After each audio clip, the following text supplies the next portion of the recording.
Olá, estamos aqui para mais um programa As Pessoas Inspiram pela Vale TV. E hoje, gente, a pauta do nosso programa é inovação, pessoas, tecnologia. E para falar sobre esse assunto super pertinente aqui com a gente, eu tenho o prazer de convidar a nossa querida, aqui da Vale TV também, né, Lili Marquísio. Se eu soletrei certo, depois se eu soletrei errado, ela me corrige, que vai falar um pouquinho sobre essa pauta tão importante, né? E a Lili, ela é empreendedora, consultora em inteligência de negócios, que bonito isso, adorei. Né? Ela também é CEO da Talent Match, é host do programa Quarta Revolução, que passa aqui pela Vale TV e também pela Rádio Start, né? Palestrante da ciência da felicidade e propósito de vida, adoro propósito de vida também. Gaúcha, inquieta, apaixonada por inovação e por impacto positivo. Seja bem-vinda, Lili. Obrigada, Eliane, pela oportunidade, obrigada pelo convite. É muito legal estar aqui junto com os teus convidados, né, para a gente poder contar um pouquinho assim sobre experiência e falar sobre essa nova quarta revolução. Muito bem, que e legal. Falou tudo certinho, né? Tudo Lili certo, então tá bom, é isso aí. Esses sobrenomes difíceis às vezes complicam a gente, né? Mas enfim, Lili, olha só, para a gente começar e também para as pessoas te conhecerem um pouquinho mais, eu gostaria que tu falasse para nós quem é a Lili, né? E como a inovação, a tecnologia entrou na tua vida. Muito bem, eu sou então uma gaúcha raiz, né, lá do Alegrete, e que veio, né, para São Leopoldo, novinha ainda, e tive uma grande oportunidade. Na verdade, Deus me presenteou com muitas coisas na vida, e uma delas foi entrar nesse circuito da inovação lá em 2018. Não, 2008, desculpa. 2008, pelo Prêmio Nacional da Qualidade no Saneamento, o PNQS, e ele é promovido pela Associação Brasileira de Saneamento Ambiental, pela ABS. E aí, entrando nesse circuito assim de excelência, né, que é um modelo de excelência de gestão, mas para níveis maiores, né, de uma escala, assim, elevando o degrau, né, elevando a régua, a inovação ela era muito forte. Então, lá em 2008, para mim era muita novidade, já trabalhava assim com algumas frentes de inovação, mas não me considerava uma pessoa do circuito, né, desse ecossistema.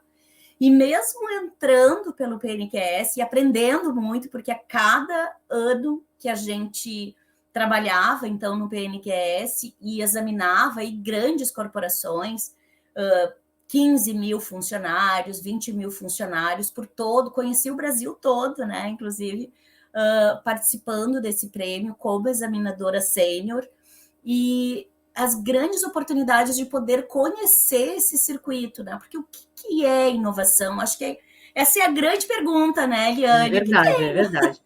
E quando a gente inova, né? Inovar precisa ser de forma assim disruptiva? Acho que não, né? Mas depois a gente fala sobre isso. Pode contar. E aí, entrando nesse circuito, né? E tendo um grande aprendizado também, a gente contribui muito como voluntário no PNQS, nesse prêmio, que é um modelo de excelência da gestão, quer dizer, eles analisam tudo o que está acontecendo no mundo de prêmios e as principais práticas de gestão e trazem, então, para o PNQS. Tudo aqui, agora, inclusive, para esse ano, 2022, a gente está trabalhando já ESG. Muito bom, muito aprendizado. E para essa parte da inovação tinha muitas coisas assim que para mim eram muito novas, e a gente buscar esse conhecimento, né, na gestão, aí, incorporar isso na organização era um desafio para todos, tanto para as organizações aí tradicionais, né, ou também consideradas como a velha economia, e como para nós examinadores, né? Então um aprendizado para todos que ao longo dessa jornada aí eu tive então muitos presentes, né? Muitas organizações aí que vieram para mim, e eu tive essa responsabilidade de poder conduzir essa avaliação e muito aprendizado. Então, assim, Eliane, quando eu entrei, né, nesse circuito. Então, foi lá em 2008, foi o PNQS que me introduziu na parte da inovação, bem especificamente para a gestão das organizações, o que é muito legal, porque então tu tinha que ter processos específicos, né, para inovar. Então, não é assim, acordei hoje cedo e criei um produto, ou criei, né, inovei meu processo. Não é bem assim, a gente precisa criar, antes de mais nada, uma cultura para a inovação. Um ambiente, então, né, Lili, para poder acontecer essa inovação que a gente quer ver, né? Mas que legal, acho que é super rico isso, né? E tu tens desenvolvido um trabalho super importante aqui na nossa região, né? Que é de fomentar, de trabalhar com esses empreendedores, né? No sentido de trazer esse ecossistema mais fortalecido aqui para o Rio Grande do Sul, né? E acho que é super legal isso, né? E aí, eu ia já engatilhar aqui uma segunda pergunta. O que é a quarta revolução? Fala para nós um pouquinho sobre esse contexto novo aí que tu fala tanto no teu programa e também é tão importante aqui para as pessoas que estão nos ouvindo, né, entenderem um pouco mais sobre isso. Legal, olha só, o nome do programa aí na Vale TV é Quarta Revolução, e no rádio aqui pela Start Comunicação também é Quarta Revolução. E aí as pessoas me dizem, Lili, tu como jornalista, como comunicadora, eu não sou da parte da comunicação. Inclusive, quando eu recebi, né, o generoso convite, assim, e por acreditar muito no meu trabalho, né, pelo Rodrigo, pelo Bado, Jacobs, foi justamente porque eu tinha o domínio do assunto e não porque eu era uma comunicadora, eu estava inserida no ecossistema, né? Então, o convite veio muito genuíno, assim, muito caloroso, em função dessa batida de estar inserida nesse ecossistema. E o que é a quarta revolução, né? Minha formação em gestão da produção e especialização em engenharia de produção. Tem outras especializações, aí depois quando a gente falar de gente eu falo um pouquinho também. Mas engenharia de produção. Então, a minha batida é, né, fábrica, é implantação de Lean Manufacturing, né, o sistema Toyota de produção, é trabalhar a eficiência operacional, principalmente, né, do processo produtivo, manufatura, mas também aplicado para serviços. E aí, a quarta revolução, ela é muito presente hoje para nós, porque e quando se fala de manufatura, se fala muito sobre essa quarta revolução. Porque todas as revoluções que nós tivemos, desde a primeira, que é essa, né, da indústria a vapor, então eu tinha lá um sistema artesanal e o artesão ele fazia todo o processo. Com a indústria, então, né, essa primeira revolução que é do vapor, que veio, então, revolucionar a forma de trabalho para muitas frentes. Depois veio a segunda revolução, a terceira revolução e a quarta revolução. Né? Então, inclusive, tem toda essa jornada lá no primeiro episódio da Vale TV, do programa Quarta Revolução. A gente conta toda essa história das revoluções até a gente poder chegar na quarta. A quarta revolução, ela veio como um tsunami. Diferente da 1, 2 e 3, ela teve ali entre uma e outra, um período de 100 anos para acontecer. A quarta revolução, ela é mais enxuta, em torno de 30 anos esse negócio veio, já está, né, já é realidade. E a pandemia, ela acelerou muito esse processo, né, Eliane? Hoje a gente está fazendo aqui, inclusive, o teu programa online. Não sei se antes da pandemia isso também seria aceito pelas pessoas, né? É que a mudança de comportamento, né, Lili, aconteceu de forma até meio que, para mim, por exemplo, né, eu nunca tinha feito vídeos pela internet, foi pela pandemia que comecei a fazer essa exposição maior, né, digital. Então, acho que acelerou realmente, né, esse processo. E a quarta revolução, ela tem uma questão muito particular, que é a gente poder falar do impacto na vida das pessoas, né? A terceira revolução, já com os robôs vindo, né? E a gente ter um processo fabril mais inteligente, a quarta revolução, ela traz novidades em função de termos a internet, né? De termos a nuvem, de termos Big Data e tantas outras particularidades aí que vem junto com essa onda da quarta revolução, que acabam trazendo muitas facilidades e acelerando esse processo de inovação. Quando se fala em quarta revolução, se pensa muito sobre essa questão de sistemas cyberfísicos, né? A interação de robôs e homens, né? Mão de obra. E eu sempre digo o seguinte, né? Se eu tenho, né, sistema cyberfísico, eu preciso ter internet das coisas, porque eu tenho que ter uma nuvem, que é, então, o local onde fica conectado isso em algum lugar, e aí quando se pensa em nuvem, se lembra mesmo, né? Olha para cima e olha uma nuvem, mas fica lá em cima algo, né? Roteando esse negócio, e uma coisa, eu preciso ter uma coisa conectada. E todo mundo tem hoje, ou a grande massa, uma coisa chamada celular. Então, quem tem essa coisa, celular, e uma nuvem, está na quarta revolução. A gente tem esse sistema cyberfísico. Então, hoje a gente consegue fazer várias interações com o próprio mobile, que é o teu celular, ligar um ar-condicionado. Esses tempos eu fui para um Airbnb e não tinha controle do ar. E estava frio, era em Gramado, e o controle e tal, não sei se foi proposital ou se foi por descuido. Mas o que se fez, então? Bom, vamos baixar, a gente viu a marca, era um ar-condicionado novo e nós ligamos com o celular, né? Então, isso é o grande diferencial e realmente tem causado impacto positivo, né? Claro que tem coisas negativas e a gente até pode entrar um pouquinho, né, aí pelo Fórum Econômico Mundial, mas causa um impacto muito positivo também na vida das pessoas, né?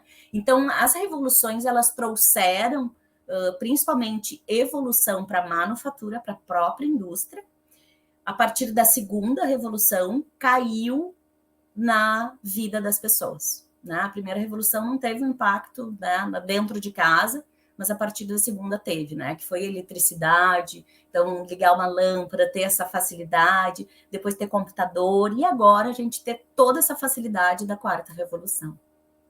E é muito interessante, né, Lili, porque, na verdade, assim, a gente está num momento de transição, né? A gente está no momento aí de buscar novos horizontes, e com essa nova tecnologia que está surgindo, né? A gente sabe que a gente tem muito a aprender, né? Então, os modelos de comportamento nossos, as maneiras de se relacionar com o mundo também das pessoas acabam sendo influenciados, né?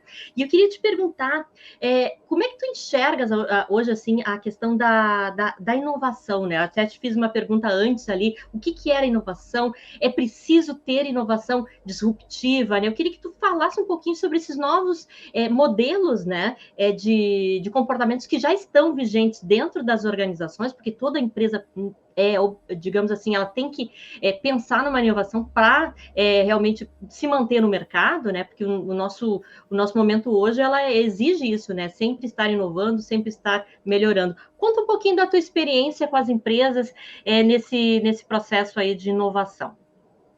Ai, perfeito, Eliane. Eu acho que inovação tem a ver com gente, né? Então, e aí tu até brincou, ai, que bonito essa nomenclatura, né? Eu trabalho com consultoria e inteligência de negócio. Por que foi escolhido isso, né? Porque cada organização tem um tipo de demanda. E hoje a gente consegue fazer uma entrega para as diferentes necessidades dessa organização. Claro que algumas bem específicas, a gente chama alguns colegas aí para auxiliarem, né? Que são especialistas numa área e outra. Mas, no modo geral, a gente consegue fazer essas entregas. Então, gestão de clientes, gestão de pessoas, né? Gestão estratégica, que eu amo, gestão organizacional, melhoria de eficiência, certificações. Quando a empresa decide, né, inovar, e aí respondendo a tua primeira pergunta, precisa ser de ruptura? Não. Na verdade, as grandes inovações, elas estão muito atreladas hoje a processos, a parte de logística tem muita oportunidade, né, ainda mais no Brasil, e não precisa ser algo um Uber da vida, né, que faz muita disrupção, né? Eu encerro uma forma e passo a fazer de uma outra forma totalmente diferente.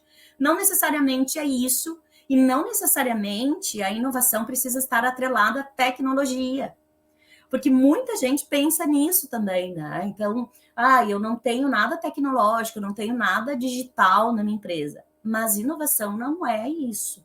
Também é, mas não Sem é dúvida. somente isso, né? Então, inovação, ela tem muito a ver com formas de fazer a mesma coisa. Então, na verdade, o grande segredo é: tem uma dor, entenda essa dor, que são dores reais, seja para o público-alvo que for, seja para a comunidade, né, para o órgão público, para a organização em si, seja um pequeno, um grande negócio, entenda a dor daquele público. Bom, eu tenho isso aqui, né? Entenda bem ele e entregue uma solução para ele. Então, esta solução, geralmente, ela tem requintes aí, que pode ter requintes de tecnologia, né? Mas nem sempre terá. Então, Bem, é importante a gente poder ter clareza sobre isso, né? Inovar, será que eu preciso estar aí no circuito das startups? Olha, pode estar, mas não necessariamente, né? Então, acho que... E é um processo, né, Lili, e mais inclusivo, né? Às vezes as pessoas olham, inovação, isso não é para mim, né? Mas não, isso é para todas as empresas e é possível, sim, fazer esse processo acontecer dentro de cada organização, né? Acho que é super legal. E uma outra coisa, Lili, assim, já inteirando, né? Essas mudanças que estão acontecendo, elas estão nos levando para um movimento de pessoas, né? Para um olhar mais atento a essas pessoas que estão construindo essa transformação, que vão inovar, né? Porque a empresa por si só, se olhar só o aspecto físico, não vai acontecer nada, né? Quem vai botar a mão na massa somos nós, né? Claro que a gente tem aí um processo de tecnologia muito forte, que para aqueles trabalhos mais padronizados, isso é importante, né? Porque acho que a gente tem outras skills aí dentro desse olhar mais humano para desenvolver. Eu queria que tu falasse um pouquinho sobre isso, assim, sobre essa pegada aí das pessoas como centro e como sendo a transformação e a inovação dentro das organizações. É muito bem colocado, Eliane, por ti, porque as pessoas ainda continuam sendo esse centro, né? É importante que a gente tenha um entendimento sobre o que está acontecendo nesse movimento, né? Nessa quarta revolução. Sim, existe, né, uma demanda muito grande de eficiência, e com base na eficiência se coloca, então, tecnologia embutida, que ela facilita. Vamos pensar, e aí eu sempre trago isso, né? Os médicos, né? Tem cirurgias que demoram lá 12, 16 horas de cirurgia. Será que esse profissional médico, ele consegue ter a mesma performance nessas 12, 14 horas de trabalho? Que ele vai estar ali lidando, né? Ele vai estar de pé, ele vai estar lidando com uma vida, né? Ele está ali fazendo o seu esforço máximo para salvaguardar aquela vida.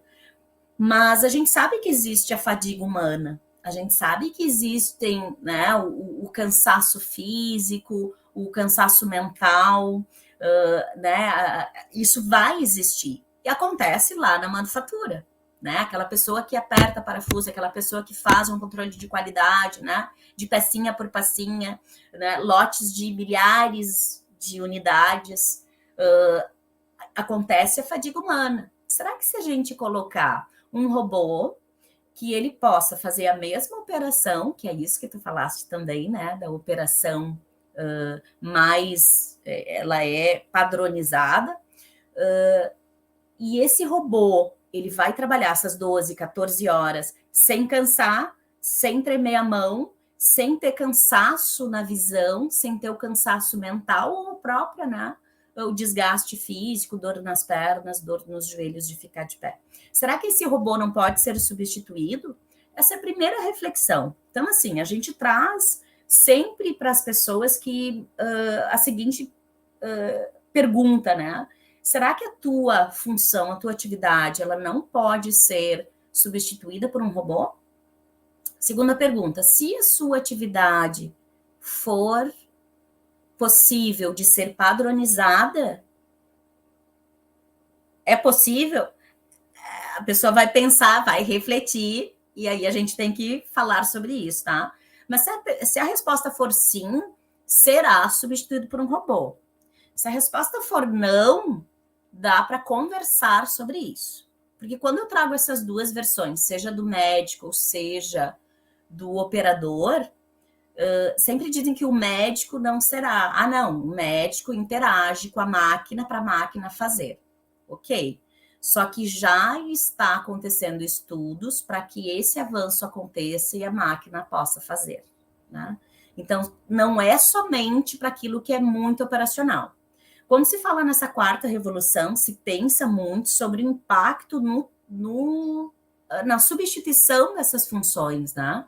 Até tem uma palestra que eu falo, e aí lá no palco Quarta Revolução eu falei sobre as habilidades do futuro. E eu conto um pouquinho sobre justamente essa preocupação das nações sobre o impacto no trabalho. Quanto, né, essa transformação vai impactar nos trabalhos, nas atividades e nas funções. Existe um relatório aí pelo Fórum Econômico Mundial das funções, das atividades que serão substituídas, que serão extintas. Tá? E existe também uma preocupação muito grande com esses empregos. Então, pessoas vão sair, robôs vão entrar. E o que se faz com essas pessoas? Essa é a grande hoje discussão, porque vai acontecer isso. Mesmo que a resposta para aquela pergunta é, será que a sua atividade pode ser padronizada? Se a resposta for não, tem que ter a clareza do seguinte, ela não será substituída, mas ela vai receber algum tipo de impacto e vai sofrer mudanças. Então, de alguma forma, vai ter um impacto e uma influência sobre essa quarta revolução.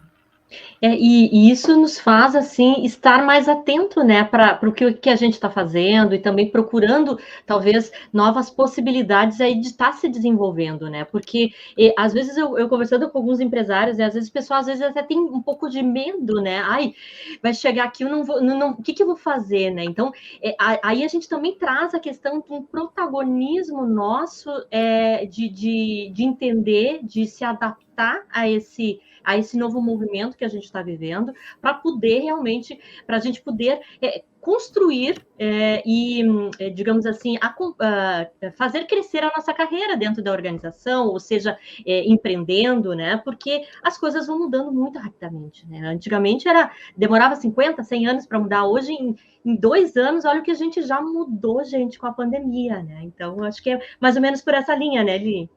Perfeito, Eliane. E essa preocupação que tu trouxe aí, né, dessas pessoas que tu tens conversado, realmente, ela existe, né? Existe uma preocupação real de, opa, e como é que vai funcionar daqui para frente? Será que eu vou ser substituído? Será que as pessoas que eu acolho vou ter que substituir? Tudo depende e é importante que a gente fale sobre isso. Primeira coisa, se será substituído por um robô, o que a gente olha por um cenário promissor, e a gente acredita muito que isso vai acontecer, isso já é a diretriz alemã desde 2008, nessa quarta revolução, o Brasil está a passos, né, de buscar isso, a gente precisa, obviamente, ainda, né, de incentivos, de recursos, de novas legislações aí até para ajudar os empreendedores a fazerem essa transformação, porque ela é cara, sim, né? Mas essas pessoas que serão substituídas, pensa comigo, será que não vai aumentar a qualidade de vida? Será que eu não posso usar ela numa outra função que ela possa entregar muito mais e ela seja mais feliz? Será que eu lá, separando pecinha, olhando pecinha por pecinha, eu sou da manufatura, né? Não sei se o público aqui, pensando lá no controle de qualidade, eu tenho um lote de 400 mil peças. São pecinhas, parafusos. Eu tenho que olhar controle de qualidade. Sabe como se faz ainda em muita empresa? Não tem sensor. Isso é quarta revolução. Não tem nada É disso. no contagem mesmo, no 1 a 1. No E olho, no olho, né? contando. Eu vou pesar. Até a questão de aí dá para pesar para entender se tem um número ali ou não. Ok. O detalhe é o seguinte: que eu preciso olhar se tem qualidade cada uma daquelas peças. Será que não tem uma rebarba? Será que não está com algum tipo de fragmento que não deveria, precisa ser, não pode ter? Passou 100 peças, já não consegue enxergar mais. A pessoa já está no automático, só contando. E eu sempre digo, né? Poxa, quando eu passo nas áreas de controle de qualidade, aquilo me entristece muito, porque é muito desgastante para aquele profissional. Será que não poderia usar ele para outra coisa? E eu Com colocar um robô certeza. ali para ficar realmente fazendo esse controle de qualidade? Eu tenho que olhar a tampa de garrafa. Pá, pá, pá, pá, 20 tampas, eu já passa reto. E primeiro que ele não vai conseguir. Então, será que eu estou fazendo realmente um controle de qualidade efetivo? Será que eu estou proporcionando uma qualidade de vida para a pessoa? Ela passar o dia inteiro ali contando peça? Isso é Então, colocar as pessoas no centro, né, Lili? É quando a gente fala assim, de colocar as pessoas no centro, é realmente ter essa empatia de entender que cara, dá para melhorar a vida dessas pessoas dentro da nossa organização. Nós, como líderes, somos também responsáveis para com essas pessoas, com os nossos colaboradores, com a sociedade e com o planeta que a gente vive, né? perfeito, Eliane. Eu acho que essa palavrinha mágica e a empatia, ela serve muito porque nós podemos fazer a nossa transformação, não é só lá na unidade fabril, tá? Não é só lá no chão de fábrica. Processos, por exemplo, contábeis. Poxa, será que não dá para colocar um software? Será que se eu colocar um sensor aqui ou colocar um tipo de dispositivo, fazer uma parceria com um startup, será que não vai melhorar aquela atividade que é tão insalubre, sabe? Então, na verdade, a gente começa a pensar e a refletir sobre outras questões. Primeiro, a gente tem que se modernizar, e eu acho que eu, né, como trabalho com isso, né? Essa questão de trabalhar a eficiência para mim é fundamental. Eu sou muito, né, da eficiência, então eu já fico analisando como é que eu posso fazer melhor, com mais qualidade, mais rápido, mais agilidade, né? Lean Manufacturing, fazer mais com menos. Então, mas será que esses dispositivos que estão vindo é só para a gente poder melhorar a eficiência? Muitas vezes não. Talvez eu até continue fazendo no mesmo tempo, fazendo a mesma coisa, mas de maneira diferente, tirando as pessoas do circuito daquilo que para mim seria tão insalubre. Né? Insalubre no sentido de gerar fadiga humana, de desgastar a pessoa em algo que ela não se sinta também parte ou produtiva, né? Porque tu tá me provocando, eu ainda não larguei isso, né? Mas tu tá me provocando aqui sobre questões da gente colocar as pessoas no centro dessa nova era, né? Será que ela não pode ser esse centro? Ela Com pode. certeza. Né? Lili, olha só, nosso programa assim é super rápido, né? Já estamos nos finalmente aqui, a gente nem conversou a metade do que a gente programou, né? Normal. Lili, eu queria que tu deixasse assim uma mensagem final aqui para quem está nos ouvindo, né? Principalmente nessa questão do fortalecimento de um ecossistema, né? A gente não falou sobre colaboração, mas eu acho que dentro da inovação tem muito disso também, né? E como é que a gente pode criar isso, fortalecer isso aqui no nosso estado? Colaboração eu só consigo fazer com gente. Então, de novo, né, as pessoas no centro de tudo isso. A inovação é importante? Sim, porque ela melhora também qualidade de vida, ela ajuda as pessoas, ela gera valor na entrega de soluções que causam impactos positivos. Então, é importante que a gente tenha esse olhar terno sobre as pessoas, a gente vai digitalizar, a gente vai trazer novas tecnologias, mas sempre lembrando, né? O robô ainda não desenvolveu soft skills que só as pessoas têm. Então, empatia, carisma e a própria criatividade que nós precisamos para fazer inovação, a gente só consegue instigar das pessoas. E a inovação, ela pode ser feita de muitas formas. Posso ficar aqui no meu quadradinho fazendo inovação, o desgaste é muito maior, ele pode levar muito mais tempo, ou eu posso trabalhar com colaboração. E aí a gente tem, então, a inovação aberta e trabalhar aí na entrega, mas também na absorção de melhores práticas e também de ideias e insights aí com outros agentes. Então, trabalhar academia, pessoas, CPFs e CNPJs, ICTs, governo, fundamentalmente. Os empreendedores precisam estar fomentando a inovação, mas não somente dentro da sua organização, mas fora dela. Então, o ecossistema de inovação ele é feito por todos. Todos precisam estar inseridos. E aí a gente, obviamente, está trabalhando em função disso para que localmente a gente possa fazer esse fomento. Então, fica o meu convite aqui a todos acompanharem o programa Quarta Revolução, mas também virem para esse movimento, entrarem no ecossistema de inovação, que ele tem que ser um sistema orgânico, mas com muitas conexões. Sejam todas essas partes, né, envolvidas aí para que realmente a gente possa inovar. Inovação não se faz sozinho, né? Inovação se faz com gente e principalmente trazendo novas conexões para que a gente possa ter insights, divergências e aí crescimento para todos. Muito bem, muito bem. Quem quiser saber mais, gente, procure a Lili nas redes sociais, né? Tu também tem Instagram do próprio programa, enfim, o teu programa passa aqui na Vale TV em que dia? São as segundas-feiras, às 22 horas, na Start Comunicação, às quartas-feiras, às 14 horas. O meu Insta e LinkedIn, @LiliMarquísio, e também @Quarta Revolução. Podem nos chamar lá, muita coisa acontecendo, a gente faz vários eventos para puxar a galera para vir junto mesmo, e tem muita coisa genuína aí acontecendo. Chamo todos, faça esse chamado, porque a gente só faz inovação aí, fomenta isso, unindo forças e trabalhando em colaboração.